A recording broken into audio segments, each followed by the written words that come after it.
A'udzu billahi minasyaitonir rajim. Bismillahirrahmanirrahim.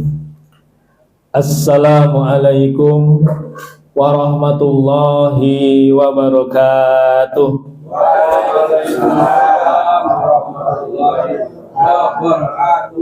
Alhamdulillahilladzi hadana li hadza wa ma kunna linahtadiya laula an hadanallah. Wassalatu wassalamu ala sayyidinal muhtar wa ala alihi wa ashabihil ahyar. Allahumma salli wa sallim wa barik ala sultani khalqillah wa sahibi taji kamal sifa sayyidina wa maulana Muhammadinil Mustafa wa ala alihi wa sahbihi adada ma fi la ilaha illallah wa ba'du fa'lamu ma'asyiral ihwan ja'alanallahu wa iyyakum minazakirina lahu katsira wa minal ladzina la tulhihim amwaluhum wala auladuhum an zikrillah.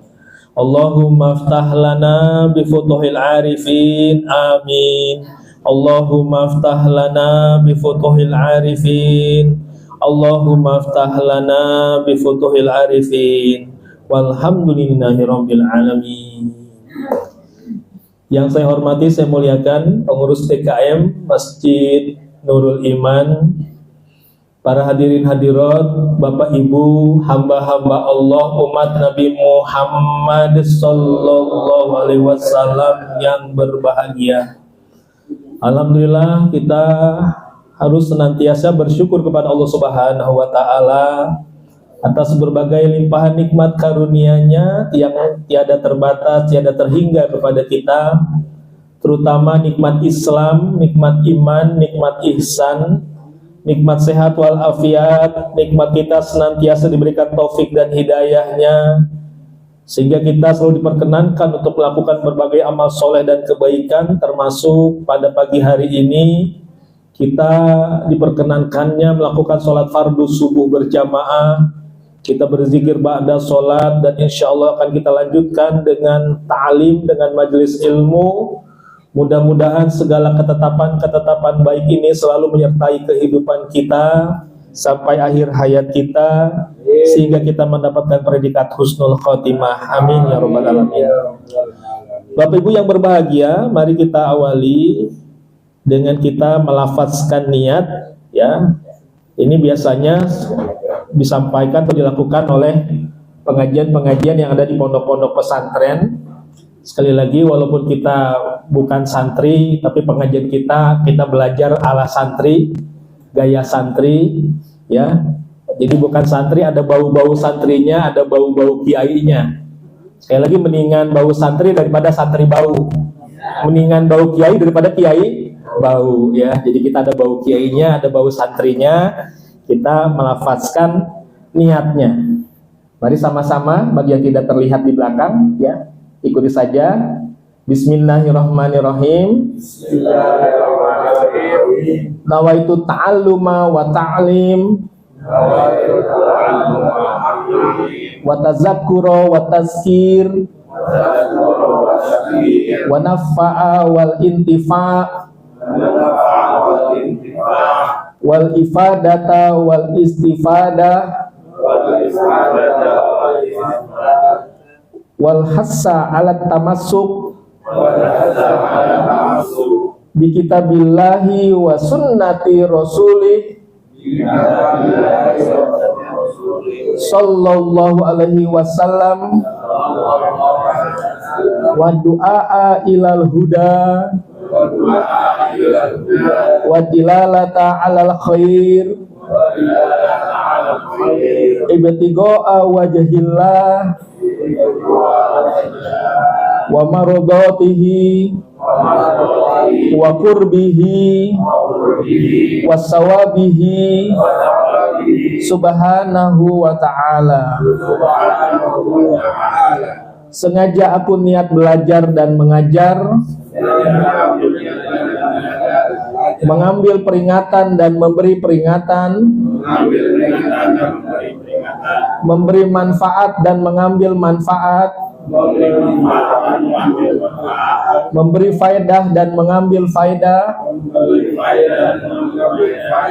mendesak agar berpegang teguh dengan kitab Allah dan sunnah Rasulnya, mengajak kepada petunjuk Allah dan menunjuki kepada kebaikan karena Allah semata, serta mengharap ridhonya, kedekatan dengannya, dan pahala darinya yang maha suci lagi maha tinggi.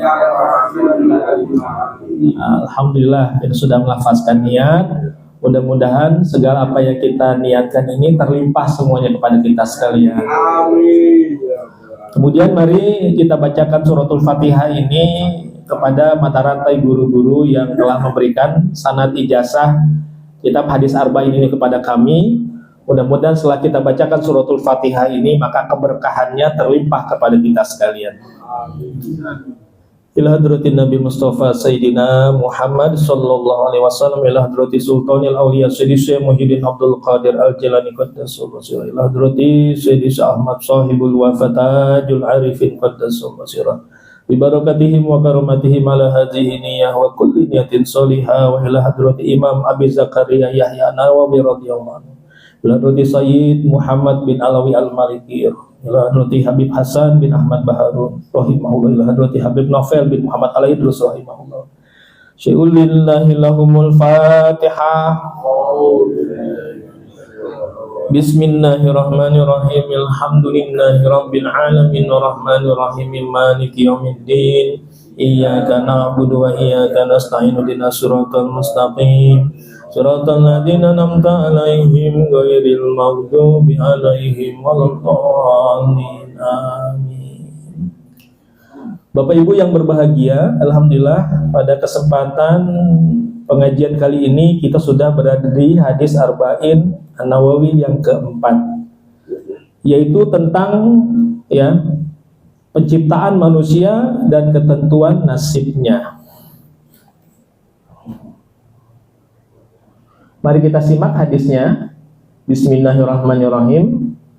An Abi Abdurrahman Abdullah ibni Mas'ud radhiyallahu anhu qala hadatsana Rasulullah sallallahu alaihi wasallam wa huwa shadiqul masduq, inna ahadakum yujma'u khalquhu fi batni ummihi arba'ina yauman nutfatan summa yakunu alaqatan misla zalik summa yakunu mudghatan misla zalik summa yursalu ilaihil malaku fayanfuhu fihi ruha wa yu'maru bi arba'i kalimatin bi katbi rizqihi wa ajalihi wa amalihi wa syaqiyun aw sa'idun.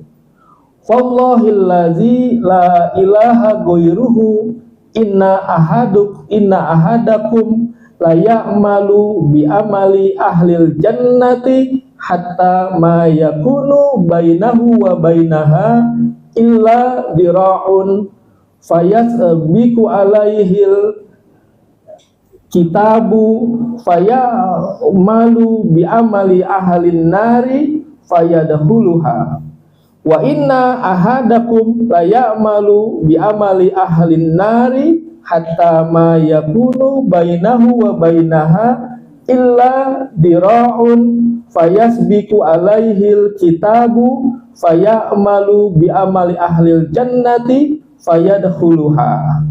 Rawahul Bukhari wa Muslim. Baik, kita simak artinya. Dari Abu Abdurrahman Abdullah bin Mas'ud radhiyallahu an, dia berkata bahwa Rasulullah sallallahu alaihi wasallam telah bersabda, sesungguhnya setiap kalian dihimpunkan penciptaannya di dalam perut ibunya selama 40 hari berupa nutfah, kemudian menjadi alaqah selama itu juga, lalu menjadi mudghah selama itu juga, Kemudian diutuslah malaikat untuk meniupkan ruh kepadanya. Lalu diperintahkan untuk menuliskan 4 ketetapan: rizki, ajal, amal, dan celaka atau bahagianya. Maka demi Allah yang tiada Tuhan selainnya, ada seseorang di antara kalian yang mengerjakan amalan ahli surga, sehingga tidak ada jarak antara dirinya dengan surga kecuali sehasta saja. Kemudian ia didahului oleh ketetapan Allah, lalu ia melakukan perbuatan ahli neraka dan ia masuk neraka. Ada di antara kalian yang mengerjakan amalan ahli neraka, sehingga tidak ada lagi jarak antara dirinya dengan neraka kecuali sehasta saja.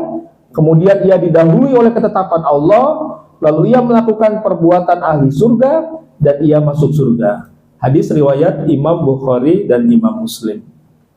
Alhamdulillah kita sudah menyimak hadis ini, termasuk hadis yang cukup panjang dalam kumpulan hadis Arba'in Nawawi ini.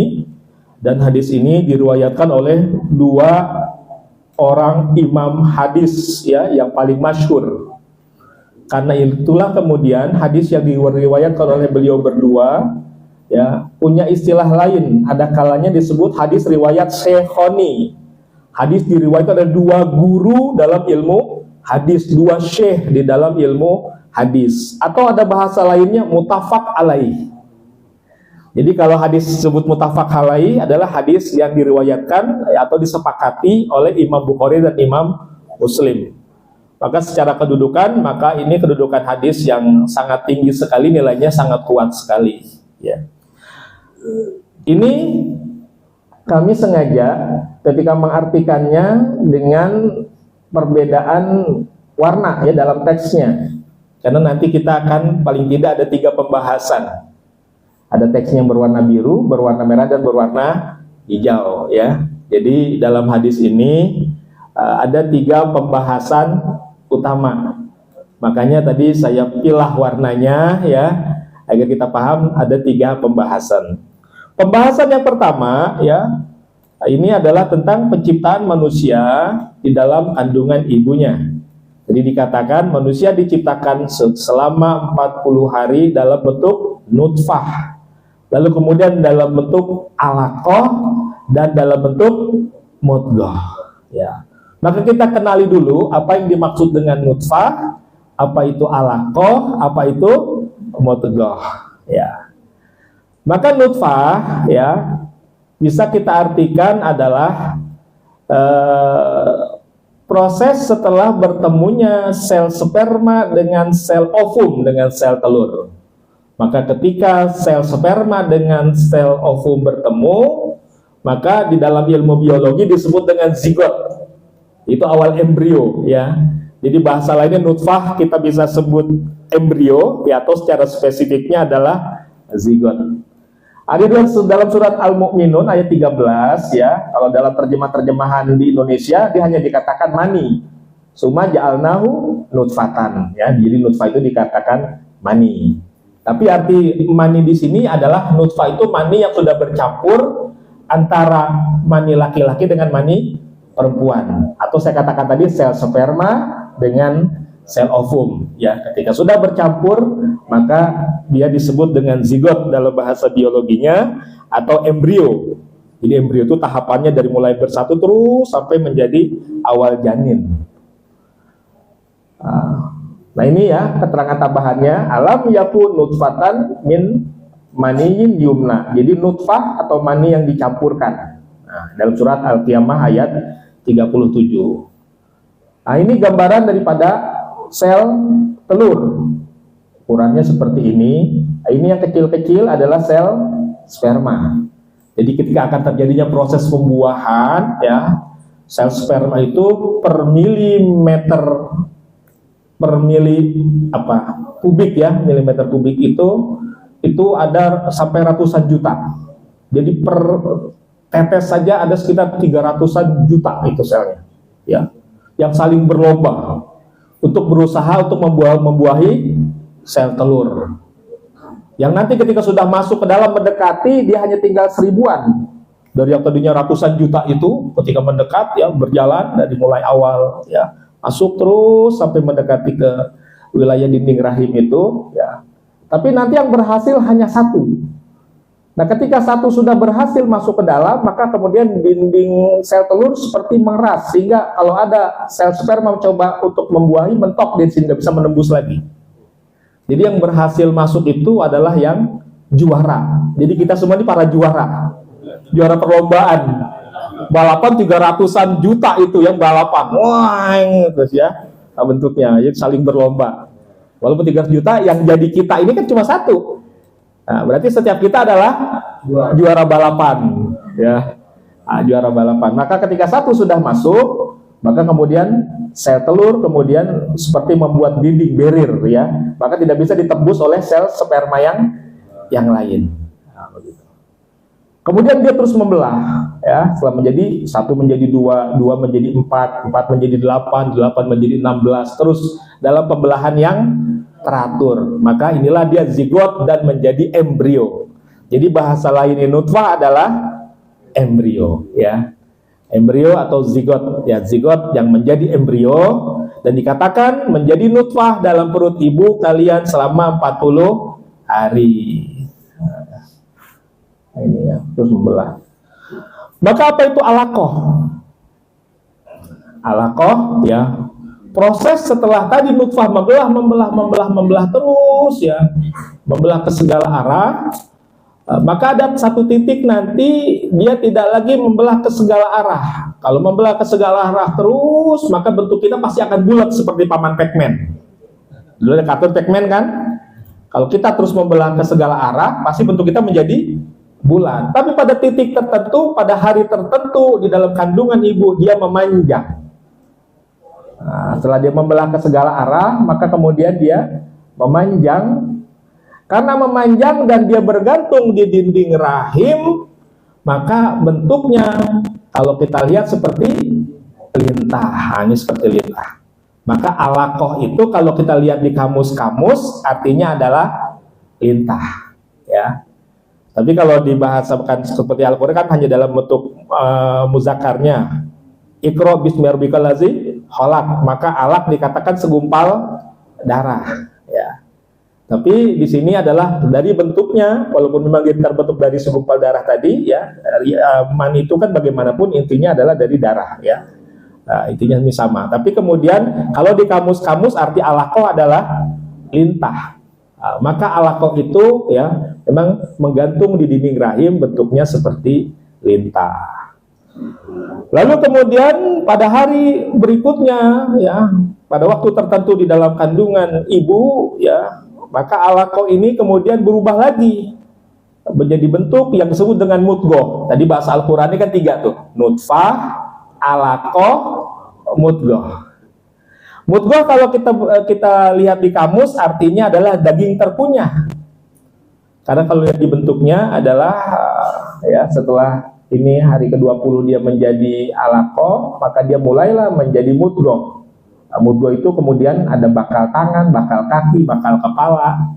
Kalau kita lihat itu seperti bentuk daging yang masih berantakan, habis kunyahan daging, ya. Nah, itu mudghah.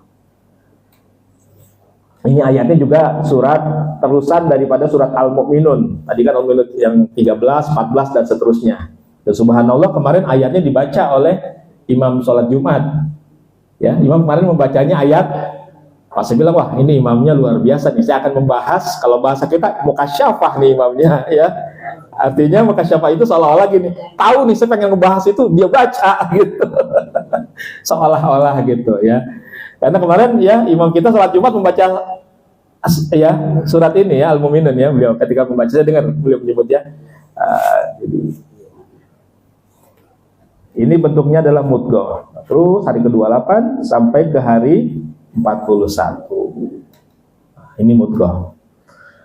Nah, berdasarkan hadis inilah kemudian ya banyak orang yang kemudian menganggap, oh ternyata manusia itu ditiupkan ruhnya itu pada saat dia menjadi mudghah, ya, menjadi mudghah, ya. Dan berdasarkan hadisnya tadi menjadi nutfah adalah 40 hari, menjadi alaqah, ya, dikatakan misla zalik semisal itu berarti 40 hari, menjadi mudghah misla zalik berarti 40 hari. Maka kemudian ya muncullah ke pendapat, ya, generasi-generasi sekarang itu menganggap bahwa berarti ketika menjadi mudghah itu, ya, rentang waktunya adalah nutfah 40 hari, alaqah 40 hari, mudghah 40 hari. Maka kemudian dijumlah 40 tambah 40 tambah 40 sama dengan 120 hari. Banyak, ya, kemudian ada yang menyatakan demikian. Dan kemudian pendapat ini dijadikan juga sebagai sebuah koreksi nih kepada sebuah tradisi yang sudah ada di masyarakat oleh orang-orang tua kita. Kalau di orang-orang tua kita dulu kan biasanya ketika kandungan usia 7 bulan, maka kemudian melakukan tasyakuran, selamatan 7 bulan, begitu ya, selamatan. Tapi kemudian oleh, ya, para ustadz-ustadz muda sekarang seolah-olah dikoreksi, ini 7 bulan dasarnya mana nih? Kan nggak ada dasarnya. Yang ada dasarnya nih yang 4 bulan. Ya, katanya begitu. Ya. Kalau orang-orang tua kita dulu kan seolah-olah menganggap memang ketika kandungan sudah 7 bulan, maka memang kandungan itu, janin di dalamnya itu sudah siap untuk lahir sebenarnya. Walaupun ukurannya lebih kecil, tapi dia sudah sempurna wujudnya. Secara fisik itu kandungan 7 bulan itu sudah sempurna. Bahkan ada istilah orang-orang tua kita menganggap kalau kandungan 7 bulan itu tua, 8 bulan itu muda, 9 bulan tua lagi. Saya bingung gimana ceritanya kronologisnya. Tua, muda, tua. Belakangan saya paham, oh ternyata ketika bayi itu kandungan 7 bulan, dia sudah siap untuk lahir tapi ukurannya kecil. Kemudian 8 bulan dia dibesarkan, tapi selnya masih rentan. Ibarat balon, kalau kita tiup, balon makin besar menipis nggak? Menipis. Maka kandungan 8 bulan itu ketika bayi dibesarkan, tapi selnya masih rentan. Ibarat balon yang tadinya bentuknya masih tebal, kita makin tiup makin besar, dia menjadi tipis. 9 bulan melapisi lagi, dia menjadi tebal, selnya dilengkapi, begitu. Tadi saya mikir gimana ceritanya, kok 7 bulan tua, 8 bulan muda, 9 bulan tua lagi. Karena keseringannya kalau yang prematur 8 bulan ada cacat-cacatnya. Termasuk saya punya sepupu, ya, lahirnya karena bibi saya waktu kandungan 8 bulan makan duren.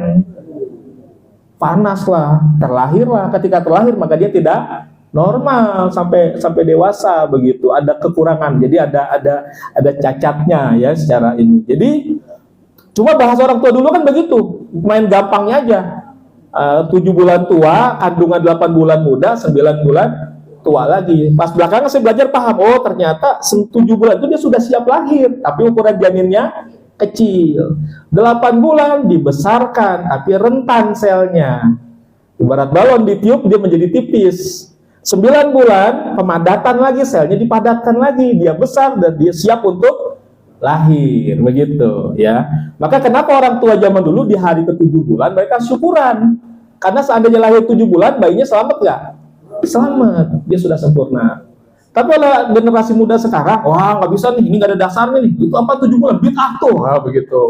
Maka diadakanlah kemudian sebuah koreksi. Maka anak-anak muda sekarang, kalaupun syukuran kelahiran atau kandungan persiapan kelahiran pasti 4 bulan. Padahal ini juga salah paham dari hadis ini. Tadi kita sudah simak, ya, hadisnya, bahwa ketika ditiupkan ruh itu ketika janin sudah berwujud mudghah, ya. Maka kita perhatikan nih rangkaiannya. Jadi kapan sebenarnya ruh itu ditiupkan? Kita simak hadisnya dalam satu teks ini. Ya, kita dihimpunkan dalam kandungan ibu kita selama 40 hari dalam bentuk nutfah. Kemudian, ya, menjadi alaqah juga. Kalau dalam asli teksnya kalimatnya adalah misla zalik. Summa yakunu alaqatan misla zalik. Kemudian dia menjadi alaqah itu adalah semisal itu. Aslinya bunyi teksnya adalah hadis nabinya semisal itu. Menjadi mudghah semisal itu, ya. Menjadi mudghah juga semisal itu. Nah, kemudian Kalau tadi pendapat ulama-ulama dulu yang hanya menafsirkan, menerjemahkannya dari teks saja, maka mendapatkan pemahamannya di jumlah. Nutfah 40 hari, alaqah 40 hari, mudghah 40 hari. Tadi totalnya 120 hari atau 4 bulan. Tapi sekarang sudah ada kecanggihan teknologi. Ada alat-alat yang namanya USG. Maka ketika kemudian USG kandungan itu diperiksa, ternyata menjadi alaqah itu bukan 40 hari berikutnya. Ya, menjadi alaqah itu pada hari ke-20 seperti tadi sudah menjadi alaqah. Ya, bahkan setara menjadi mudghah itu tadi hari ke-24. 24 dan seterusnya sampai hari ke-40 dia bentuknya menjadi alaqah. Ternyata maksud dari teks misla zalik itu adalah maka menjadi nutfah selama 40 hari, menjadi alaqah pada 40 hari yang sama, menjadi mudghah pada 40 hari yang sama. Jadi ternyata kapan ditiupkannya ruh? Hari ke-40 hari gitu. Bukan hari 4 bulan. Jadi yang melakukan koreksi seolah-olah menganggap itu 7 bulan bid'ah nih, berarti kita koreksi berdasarkan hadis, berarti ditiupkannya 4 bulan. Itu ketika memahami hadis hanya berdasarkan teks saja, tidak berdasarkan kita menggunakan ya kecanggihan teknologi. Sedangkan Islam itu ya dalam segala hal itu kita mengobservasi ilmu itu dari ayat-ayat kauliyah juga ayat-ayat kauniyah. Ayat-ayat yang tertulis baik di dalam kitab Allah, di dalam sunnah maupun yang bertebaran di alam semesta, kejadian-kejadian, fenomena-fenomena alam. Berarti ketika menggunakan teknologi kita gabungkan, maka menjadi mudghah itu bukan hari ke-4 bulan, hari ke-120, tapi hari ke-40 hari. Nah, inilah saatnya tadi datanglah malaikat kemudian meniupkan ruhnya. Nah, ya, ini berdasarkan keterangan ya. Jadi hadis kita gabungkan dengan kecanggihan teknologi. Nah, begitu. Dan ini dikuatkan ya dengan beberapa keterangan. Ini ada hadis yang lain, Sahih Muslim ya. Kalau di sini bahkan keterangannya adalah setelah nutfah melewati masa, di sini nyebutnya ya sintani arba'una lailatan, 42 malam. Maka Allah mengutus kepadanya malaikat lalu membentuknya ya dan mengaktifkan, menciptakan pendengaran dan penglihatannya. Jadi pendengaran bayi itu aktif juga di dalam janin ketika kandungan sudah 40 hari. Maka 40 hari dia sudah bisa mendengar. Sudah ada pendengarannya. Sudah ya, posisinya berapa hari? 40 hari berdasarkan hadis. Berdasarkan Al-Quran ya, surat As-Sajdah juga ya, summa sawahu, kemudian ketika disempurnakan penciptaannya maka ditiupkan di dalamnya ruh dan dijadikan atau diaktifkan, difungsikan bagimu pendengaran dan penglihatan. Jadi pendengaran dan penciptaan itu diaktifkan ketika ditiupkan ruh. Maka janin itu sudah bisa merespon ketika usia 40 hari. Dan ini diperkuat oleh apa? Oleh fatwa MUI. Fatwa MUI ya, ini fatwa tahun 2005. Sebelum-sebelumnya juga pendapat-pendapat ulama menganggap bahwa janin itu tidak boleh digugurkan dalam rentang masa 4 bulan. Tapi hadis ini, nanti kalau kita lihat, tidak boleh digugurkan dalam rentang masa 40 hari. Ya, ini fatwa MUI, ya, tanggalnya 12 Rabiul Akhir 1426 Hijriah, 21 Mei tahun 2005. Maka ini saya mengambil langsung saja intinya, ya, penetapannya, karena kalau lembaran teksnya kan panjang, dari menimbang, mengingat, memutuskan panjang. Ya, kita ambil poin utama saya ketika memutuskan, ambillah teks-teksnya, dijadikan slide materi ini ya. Jadi kalau aslinya fatwanya panjang, dari menimbang, mengingat, baru memutuskan, menimbangnya berbagai ayat, berbagai dalil ya. Nah, ini sudah langsung matangnya aja. dari memutuskannya kita ambil poin-poinnya. Buat bisa ditampilkan di slide. Maka poin pertama adalah aborsi haram hukumnya sejak nidasi, yaitu implantasi blastosis pada dinding rahim. Maka kalau berdasarkan di sini, bahkan ketika sudah dia menempel, tadi ketika sudah menjadi alaqoh itu ya, lalu kemudian prinsip awalnya di situ. Aborsi dibolehkan karena adanya uzur darurat dan keadaan hajat. Jadi ada uzur darurat dan keadaan hajat. Apa itu uzur darurat? Apa itu keadaan hajat? Ini definisinya.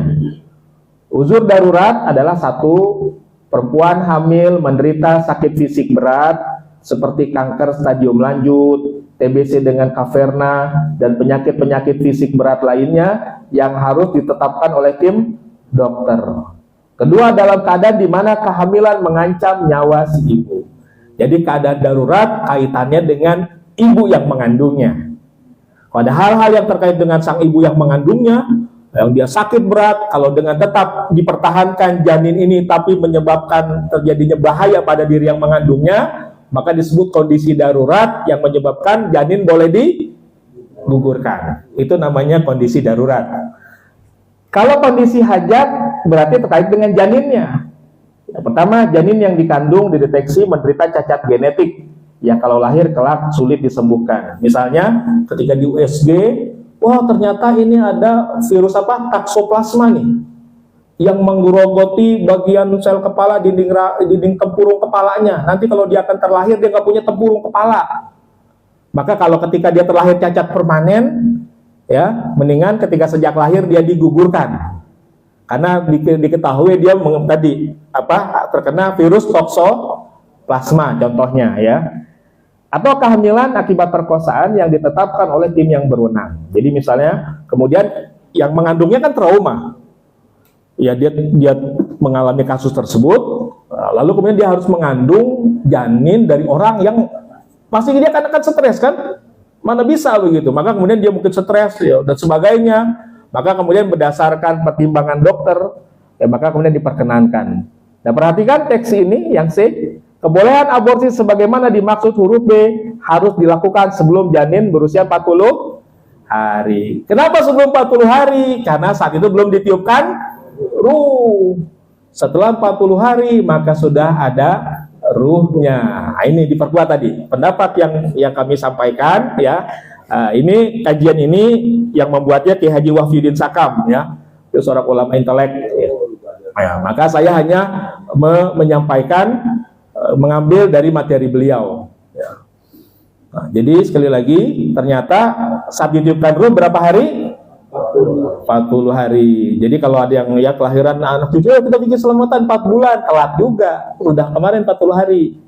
Jadi kaitannya dengan ruh 40 hari, kaitannya dengan jasad adalah 7 bulan. Nah, jadi kalau mau tetap juga jangan disalahkan juga karena tadi 7 bulan saat memang bayinya itu siap lahir walaupun wujudnya kecil. Maka jangan dikit-dikit bid'ah enggak juga gitu ya. Selama tidak bertentangan dengan syariat. Nanti kita bahas nih hadis arba'in yang kelima apa itu bid'ah. Insyaallah bulan yang akan datang. Itu hadis arba'in yang kelima ya. Jadi ini kajian pertama tadi ya, hadis ini kan rentangnya panjang ya. Maka yang pertama tentang penciptaan manusia di dalam perut ibunya. Namun demikian, aborsi itu haram hukumnya dilakukan pada kehamilan terjadi akibat zina. Bedakan ya antara korban perkosaan dengan zina. Kalau zina kan suka sama suka, maka nggak boleh tuh. Kan yang sekarang kebanyakan begitu ya, sudah terjadi malu nih anaknya hamil di luar nikah, itu kan sudah dosa tuh. Dosanya double, nggak bisa bikin malu bapak, pokoknya harus digugurkan. Dosa yang kedua. Zinahnya juga sudah dosa ya, maka menggugurkannya dosa lagi. Dan ini berdasarkan fatwa MUI, kalau yang akibat perzinahan tidak boleh digugurkan. Jadi penyebab digugurkan cuma 2. Alasannya bukan karena malu, bukan. Karena tadi kondisi hajat. 1 mengancam nyawa ibu yang mengandungnya. 2 juga terjadi masalah pada bayi yang dikandung. Nggak ada urusan sama malu keluarga. Begitu. Kan biasanya selama ini digugurkan karena urusan malu keluarga, kamu marah bapak ibunya, bikin malu mama papa aja, nggak bisa, harus digugurkan. Nah, anaknya zina sudah dosa, menggugurkannya dosa yang lain lagi. Begitu ya. Maka pembahasan berikutnya ya, kita sudah selesai untuk yang pembahasan tahap yang pertama di teks hadis ini, itu tentang ketika saat ditiupkannya ruh pada hari ke-40, tadi datanglah malaikat. Maka lalu malaikat ya kemudian memberikan ketetapan Allah kepadanya. Apa yang Allah tetapkan melalui malaikat yang diutus tersebut ya, maka Allah menetapkan 4 hal. Jadi malaikat hanya menyampaikan saja, yang menetapkan adalah Allah ya. Maka ditetapkanlah rizkinya, ajalnya, amalnya, dan celaka atau bahagianya. Ini namanya takdir mubrom, takdir yang tetap, yang tidak bisa berubah. Karena takdir 2 macam, ada takdir mubrom, ada takdir mu'alak. Nah, jadi kalau takdir mubrom ini terkait apa tadi? Ya rizkinya, ajalnya, dia akan mati di mana, waktunya kapan, itu tepat, nggak bisa maju, nggak bisa mundur. Kalau takdir mu'alak itu misalnya gini, dia misalnya di sekolah akan menjadi murid berprestasi atau enggak. Kalau dia rajin belajar, dia jadi ranking 1, kalau dia malas misalnya ranking terakhir. Nah itu ketika ada upaya melakukannya namanya takdir mu'alak. Di kantor dia akan menjadi orang yang berprestasi, nggak bekerja nih sebagai pegawai. Kalau dia bekerja pegawai yang benar-benar ya berprestasi, maka karirnya akan naik. Kalau dia malas-malesan, maka dia nggak dapatkan ya, nggak mendapatkan jenjang karir yang baik. Ini namanya mu'alak. Jadi takdir itu ada 2, ada mubrom, ada mu'alak. Maka yang ditetapkan namanya takdir mubrom, takdir yang tetap ya. Jadi mati, hidupnya nggak berubah. Apa hikmahnya dengan kita mengetahui bahwa ternyata Allah sudah menetapkan ya takdir perjalanan hidup kita, ketentuannya 4 hal sudah Allah tetapkan. Maka hikmahnya yang pertama adalah menjadikan kita menyadari hakikat kehambaan kita. Ya, jadi kita sadar kita ini hanya hamba yang bergantung sepenuhnya kepada Allah, bahwa ya segala hal itu sudah Allah tetapkan. Allah punya sifat kudrah dan irodahnya ya. Jadi menunjukkan ya kehambaan kita. Oleh karena itulah, karena sebagai hamba maka berlakulah selayaknya hamba, mengabdi kepada Rob yang menciptakannya, mengabdi kepada Rob yang memeliharanya, mengabdi kepada Rob yang telah menetapkan segala ketentuan-ketentuan bagi dirinya. Nah, jadi itu yang pertama, menumbuhkan rasa keyakinan dan juga kesadaran bahwa kita memang hanyalah hamba yang lemah, hamba yang tidak berdaya, hamba yang amat bergantung kepada yang menciptakannya, bergantung kepada yang menetapkan takdir kehidupannya, bergantung kepada yang memelihara dirinya. Maka kemudian hikmah yang berikutnya memacu kita untuk selalu melakukan proses perjuangan yang terbaik. Tadi yang ditetapkan adalah yang takdir yang mubromnya, bukan yang mu'alaknya. Nah, berarti untuk meraih segala hal ya yang terbaik dalam kehidupan kita harus diawali dengan ikhtiar terbaik. Maka kalau kita ingin melakukan perubahan nasib kita, maka harus melakukan ikhtiar yang terbaik ya. Tapi dalam keyakinan Ahlus Sunnah wal Jamaah ya, ikhtiar itu disandarkan kepada hamba, kepada makhluk, hasil diserahkan kepada Allah. Maka ketika kita sudah berupaya dengan maksimal, lalu kemudian Allah dengan ketetapannya ternyata ya mengizinkan kita untuk meraih apa yang kita niatkan, kita harapkan, kita ikhtiarkan, maka kemudian kita menganggap kalaupun kita berupaya sepenuh hati dengan sekuat tenaga, intinya itu tetap bukan dengan prestasi atau hasil kita secara sepenuhnya, tapi sekali lagi merupakan karunia Allah. Maka akan memunculkan rasa syukur kepada diri kita. Masya Allah, ya Allah, terima kasih Allah ya, segala ikhtiar hamba Engkau ridhoi, Engkau perkenankan, Engkau izinkan sehingga hamba bisa meraih kesuksesan ini. Semuanya adalah karuniamu ya Allah ya. Hazam min fadli Robi, kulun min indillah. Begitu ya, kita semua serahkan kepada kita bersyukur. Sebaliknya ketika kita gagal, ya, kita juga menganggap kita memang hanya hamba. Ya, tugas kita hanya melakukan upaya yang terbaik. Maka ketika ternyata apa yang kita lakukan tidak sesuai dengan harapan kita, walaupun kita sudah dengan sepenuh hati, dengan perencanaan matang, dengan sekuat tenaga, ujung-ujungnya gagal juga. Maka kita sadar nih, semuanya ketentuan Allah. Maka kita terima dengan sabar, dengan tawakal, dengan ridho. Kita tawakal sepenuhnya kepada Allah. Inilah sikap ya, yang kita berakidah ahlu sunnah wal jamaah. Beda dengan yang kemarin sudah kita sampaikan ya, ada firqoh-firqoh selain ahlu sunnah wal jamaah, namanya firqoh qadariyah. Kalau qadariyah sudah kami sampaikan, itu keyakinan pemahaman yang menganggap Allah itu hanya menciptakan makhluk, selebihnya apa yang terjadi di dunia ini adalah perbuatan makhluk, Allah nggak ikut campur. Maka orang-orang yang berpaham qadariyah ini, ya qadariyah ya, bukan qadiriyah. Kalau qadiriyah itu murid-muridnya Syekh Abdul Qadir Al-Jilani. Ini qadariyah, bukan qadiriyah. Kalau torikoh qadiriyah. Tapi kalau firqoh qadariyah. Paham yang menganggap manusia itu punya kemampuan, kekuatan untuk mengelola dunia tanpa campur tangan Allah. Jadi Allah hanya menciptakan saja, apapun yang terjadi di dunia adalah murni perbuatan manusia.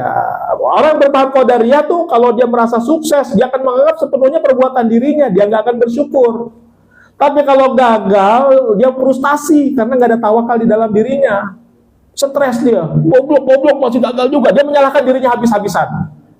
Gitu. Jadi kalau gagal stres, menyalahkan dirinya habis-habisan, ya. Kalau berhasil sombong, berhasil nggak bersyukur karena yang mau menganggap kalaupun dia sukses semua perbuatan dirinya. Begitu, qadariyah. Kalau paham yang sebaliknya namanya jabariyah. Justru yang namanya makhluk itu nggak punya perbuatan. Makhluk itu hanya seperti wayang di tangan dalang. Apapun lakon yang diperankan wayang, sehebat apapun, sesakti apapun Hanoman, yang ngasih dia sakti adalah dalang, begitu ya. Maka makhluk pun begitu, apapun lakon kehidupan yang dia lakukan, sebenarnya yang berbuat adalah sang dalang maha kehidupannya Allah Subhanahu wa Ta'ala. Nah, ini juga ya, kalau kita melihat sebatas ini kelihatannya benar nih. Di mana sesatnya Jabariyah? Nah, Jabariyah itu sesatnya begini. Karena kita makhluk nggak punya perbuatan, semuanya adalah perbuatan Allah, maka kalau kita mengambil barang orang lain, kita nggak salah. Karena Allah yang membuat kita mengambil barang orang lain.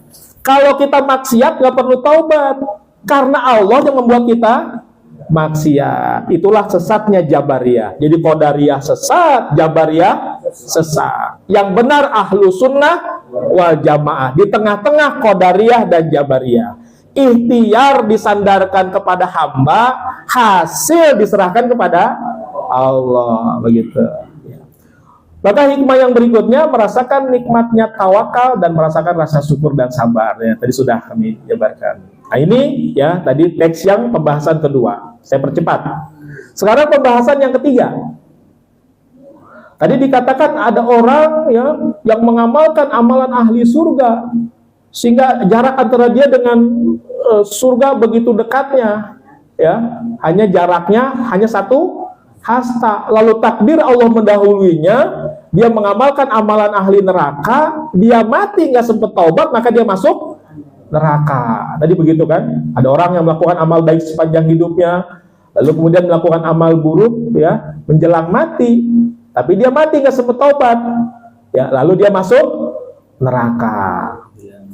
Ada orang yang melakukan tadi amal buruk sepanjang hidupnya, preman, penjahat, di akhir hayatnya ketemu ya ada orang yang membuat dia sadar, dia bertobat. Ketika dia bertobat, dia mohon ampun kepada Allah, padahal dia nggak sempat sholat, nggak sempat apa, tiba-tiba ajal menyebutnya, tapi dia sudah tobat, ya dia melakukan amal baik dalam arti tobat di akhir hayatnya. Maka ketika dia mati bisa saja dia masuk surga. Nah, ini tentang supremasi kehendak Allah, bahwa keunggulan kehendak Allah di sini ada. Maka berdasarkan hadis inilah ya kita harus berhati-hati dalam menapaki jalan kehidupan kita. Maka pernyataan yang pertama di sini ya beramal baik sepanjang hidup ya. Lalu kemudian juga kemungkinan ada orang melakukan amal buruk ketika menjelang mati, tapi kemudian dia mati nggak sempat tobat maka masuk neraka. Maka kesimpulannya adalah kita tidak berbangga diri dengan amal soleh dan selalu bertobat. Maka jangan kepedean kalau saat ini ya dengan izin Allah Bapak Ibu sudah ditakdirkan menjadi orang soleh ya, yang setiap pekannya puasanya Senin Kamis, bahkan puasanya Daud ya, bahkan kemudian setiap malamnya diperkenankan Allah untuk tahajud ya. Maka kalaupun saat ini sudah dengan izin Allah kita dijadikan orang soleh, hati-hati, tetap jangan timbul rasa ujub di dalam diri kita. Justru kita mesti berlindung kepada Allah. Makanya para arif billah, orang-orang soleh, ketika sehatnya, dia diberikan kesehatan yang panjang, tapi bisa beramal soleh, maka yang dimunculkan adalah sikap khaufnya, sikap rasa takutnya kepada Allah. Jangan sampai dengan sebab ini dia menjadi ujub, lalu dia tergelincir, melakukan kesombongan, melakukan dosa maksiat. Takutnya ketika melakukan maksiat tadi, ajal datang menjemput, nggak sempat tobat, maka pasti masuk neraka. Maka orang-orang soleh itu dalam keadaan sehatnya biasanya yang dikedepankan adalah rasa khaufnya, rasa takutnya. Tapi ketika sedang sakit, misalnya sedang di rumah sakit, ya udah sebulan di rumah sakit, sakitnya lumayan, yang dengan sebab sakit itu bahkan sholat yang tadinya ringan menjadi susah. Sholat tidak bisa dilakukan secara sempurna berdiri, bahkan sholat sambil berbaring, bahkan sholatnya nggak bisa wudhu sambil tayamum. Maka biasa orang kan kecewa, ya kalau mana bisa ibadah, kok sekarang nggak bisa ibadah. Maka dalam keadaan sakit, perbesarlah sikap roja, sikap berharap kepada Allah. Roja itu berharap dengan keyakinan begini, walaupun kita mungkin masih banyak dosanya, tapi dengan sifat ampunannya Allah yang seluas samudra, yang bahkan lebih luas dari langit dan bumi. Mungkin dosa kita yang sebesar gunung, sebesar bumi pun bertemu dengan ampunan Allah hanya sebuah titik yang tidak berarti. Maka berharaplah dengan ampunan Allah.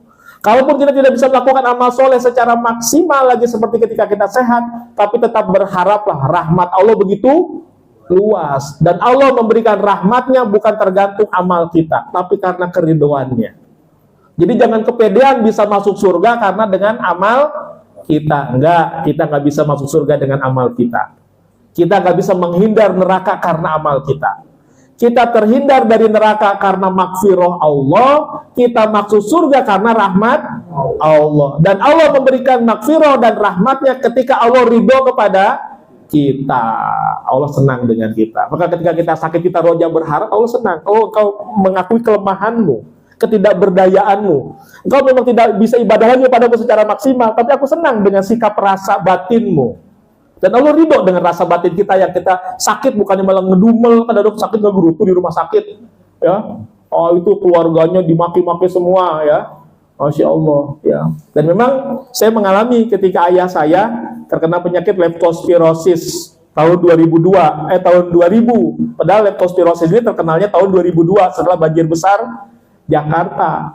Ayah saya kena itu, dokter mengatakan, bahkan dokter-dokter senior di rumah sakit Grogol, Pak ini ayahnya terkena penyakit langka ini. Memang itu belum populer namanya, ya. Kena virus tikus namanya leptospirosis atau bakteri tikus leptospirosis.